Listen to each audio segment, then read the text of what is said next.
कुछ देर पहले राहुल गांधी पर अब तक का सबसे बड़ा हमला करते हुए कहा कि राहुल गांधी को देश की तरक्की पसंद नहीं है, इसलिए वो भ्रम और नफरत फैलाते हैं।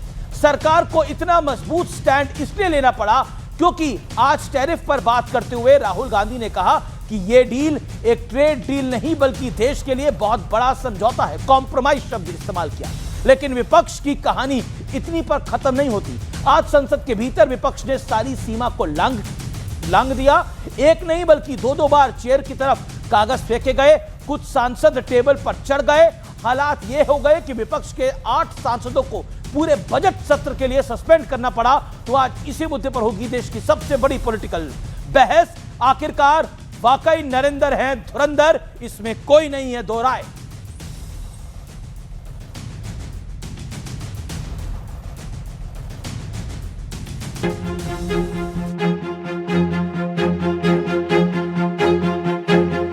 आज का दिन भारत के लिए बड़ी खुशखबरी लेकर आया। अमेरिका के राष्ट्रपति डोनाल्ड ट्रंप और प्रधानमंत्री नरेंद्र मोदी के बीच फोन पर बात हुई। इसके बाद पिछले साल 27 अगस्त को अमेरिका ने भारत पर जो 50% टैरिफ लगाया था वो अब घटकर मात्र 18% रह गया है। लेकिन विपक्ष इसे हजम नहीं कर पा रहा। और हिंदुस्तान के जो किसान हैं कि इस ट्रेड डील में आपके खून पसीने को नरेंद्र मोदी जी ने बेच दिया है, देश को बेचा है। नरेंद्र मोदी जी डरे हुए हैं। देश ये समझ ले कि प्रधानमंत्री कॉम्प्रोमाइज्ड है। राहुल गांधी जैसे नकारात्मक सोच रखने वाले नेता देश को आज गुमराह या भ्रमित करने की कोशिश कर रहे हैं। उनको देश की तरक्की से कोई लेना देना नहीं। राहुल गांधी जी को देश की प्रगति से नफरत है। इस मुद्दे पर सदन के भीतर भी विपक्ष ने जमकर बवाल किया। किसान बेचना बंद करो, बंद करो, बंद करो। ट्रेड डील धोखा है। न तो उनको देश के विकास में इंटरेस्ट है, न ही देश के ट्रेड और हमारा व्यापार बढ़े इसमें इंटरेस्ट है। ये एक तरीके से गैर राष्ट्रवादी व्यवहार है। इससे पहले टैरिफ क्या था जब 25% लगा दिया गया था, क्या 18% ही था? ये अपने आप में प्रश्न चिन्ह उठाता है क्योंकि इसकी घोषणा भारत सरकार की तरफ से पहली बात तो नहीं करी गई है, ये यूएस के प्रेसिडेंट ने करी है। प्रधानमंत्री जी के धैर्य की, उनके संयम की, उनकी डिप्लोमेसी कह लीजिए, सोच जिसे कह सकते हैं, उसकी जितनी हम प्रशंसा करें उतना कम है। And as a world leader, as India's leader, I think हम उनकी जितनी प्रशंसा, उनसे सीखने के लिए भी बहुत है। लेकिन खींच ऐसी थी कि बिना आधार के चीन का मुद्दा उठाकर पहले तो राहुल गांधी लगातार लोकसभा अध्यक्ष की अनदेखी करते रहे।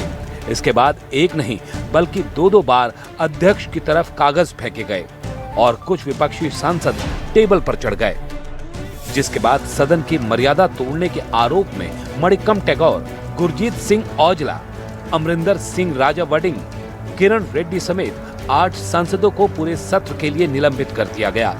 इसके विरोध में विपक्ष ने सदन के बाहर खूब नारेबाजी की। Narendra Modi, Narendra Modi, Narendra Modi, Narendra Modi, Narendra Modi, Narendra Modi. If the government want to suspend all of us, let them do it. I'm challenging the ministers. They want to suspend all the Congress MPs, all the opposition. Let them do it. हमें निलंबित कर दिया गया है और ताकि डराया जा सके। हम देश के लिए संघर्ष करेंगे, देश के किसान के लिए संघर्ष करेंगे। हम सवाल है कि क्या विपक्ष सियासी हताशा में विरोध की हद पार कर रहा है? आज इसी पर होगी देश की सबसे बड़ी बहस। तो अब वक्त है आर पार के सुप्रसिद्ध विश्लेषण का, सियासत के नरेंद्र धुरंधर का विश्लेषण। आइए आपको बताते हैं एक एक करके। ग्लोबल संदेश, एससीओ समिट में पुतिन से मीटिंग करके दुनिया को बड़ा संदेश दिया, चीन के साथ बैलेंस बनाए रखा, इसने बड़ा मैसेज दिया। ईयू को साधा, यूरोपियन यूनियन के 27 देशों को साधा, देश हित में 27 देशों वाले ईयू के साथ मदर ऑफ ऑल डील्स करी भारत ने। अब ट्रैक पर आया यूएस से। ट्रैक पर कैसे आया यूएस से आपको दिखाते हैं। मोदी ने पूरा धैर्य दिखाया 9 महीने। यूएस ने 50 से 18% वाले टैरिफ पर आ गया है और भारत ने धैर्य दिखाया है। सियासी हिसाब किताब कैसे किया? हरियाणा, महाराष्ट्र, बिहार, दिल्ली, महाराष्ट्र निकाय चुनाव में जीत का परचम, यह सियासी हिसाब किताब करा। इकोनॉमी की दहाड़ कैसी थी? 2026 में ग्लोबल इकोनॉमिक ग्रोथ में भारत दूसरा बड़ा 17% का हिस्सेदार होगा। यह बहुत इंपॉर्टेंट फैक्टर है। यह है नरेंद्र धुरंधर, यह है वो पांच अब बिंदु जिसमें बताते हैं कि किस तरह से सियासत के नरेंद्र धुरंधर है, घर से लेकर बाहर तक किस तरह से सब कुछ मैनेज करा और लगातार पॉलिटिकली जीते और भारत को जीत दिलाई। अब बड़ा सवाल क्या आता है? बड़ा सवाल यह आता है, घर से बाहर तक नरेंद्र मोदी हर मोर्चे पर धुरंधर साबित हो रहे हैं। मेरे साथ चर्चा में कौन कौन जुड़ रहा है? अजय आलोक है मेरे साथ इस चर्चा में, डॉक्टर अजय आलोक मेरे साथ, अलका लांबा है जो कि महिला कांग्रेस की अध्यक्षा भी हैं, प्रवक्ता भी हैं। मेरे साथ अनंत रंगनाथन है, राजनीतिक विश्लेषक हैं, फराज किदवई प्रवक्ता समाजवादी पार्टी के, प्रियंका कक्कड़ मेरे साथ जुड़ रही हैं, आम आदमी पार्टी की नेत्री प्रवक्ता। आप तमाम लोगों का अभिनंदन है इस चर्चा के अंदर। Big day.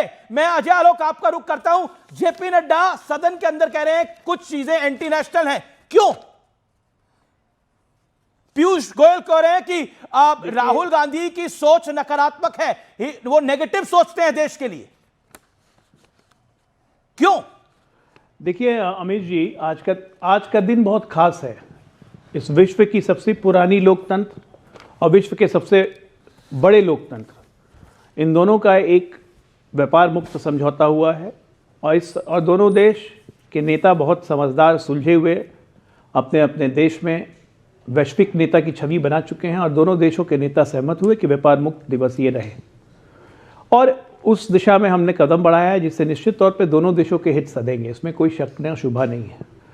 लेकिन ऐसे मौक़ों पर जब नेता विपक्ष होके ऐसी नकारात्मक राजनीति कोई करे, जिस तरह से डील होने के बाद बोला कि ट्रंप ने क्यों अनाउंस किया, आनंद फानंद में डील क्यों की गई, भारत ने क्यों नहीं अनाउंस किया? अरे अमेरिका ने टैरिफ लगाई थी तो अमेरिका ही अनाउंस करेगा कि हम अनाउंस करेंगे। 4-6 महीने से तो ट्रंप ने क्या किया, हाउडी मोदी, ट्रंप कर रहे थे। आपके बहुत अच्छे मित्र गले लगाते थे, क्या किया ट्रंप ने? 50% टैरिफ, तमाम तरह से कोसते थे। आज दूसरे लगे कोसने। इनको देश की तरक्की से दिक्कत है। उसके बाद शुरू कर दिया कि रशिया से तेल नहीं लेंगे, अब हम वेनेजुएला से लेंगे, ये ट्रंप तय करेगा। अरे तेल का खेल तो इस देश से ऐसा देखा है अमित देवगन, आपको मैं याद दिलाता हूँ 2005 में नटवर सिंह को इस तेल के खेल में इस्तीफा देना पड़ा था। कांग्रेस पार्टी और नटवर सिंह पे इल्ज़ाम लगे थे 4 मिलियन बैरल डॉलर तेल लेने के लिए, तेल के बदले अनाज में। वॉल्कर कमेटी की रिपोर्ट, ये पब्लिक डोमेन में है, मैं इल्ज़ाम नहीं लगा रहा हूँ। और उसके कारण नटवर सिंह को इस्तीफा देना पड़ा। कांग्रेस पार्टी भी 4 मिलियन, मतलब ये देश का तेल खरीदने में कमीशन खाने वाली पार्टी आज ये हमें सिखा रही है कि हमें रशिया से लेना है कि नहीं। राहुल गांधी विषम परिस्थितियों में टैरिफ लगने के बाद भी हम रशिया से लेते रहे। अलका लांबा, आपने अपनी बात नकारा, मैं इसलिए कह रहा हूं ये नकारा नहीं है, ये नकारा नहीं है। राहुल गांधी नकारा, ये कहना चाह रहे हैं आप? क्यों?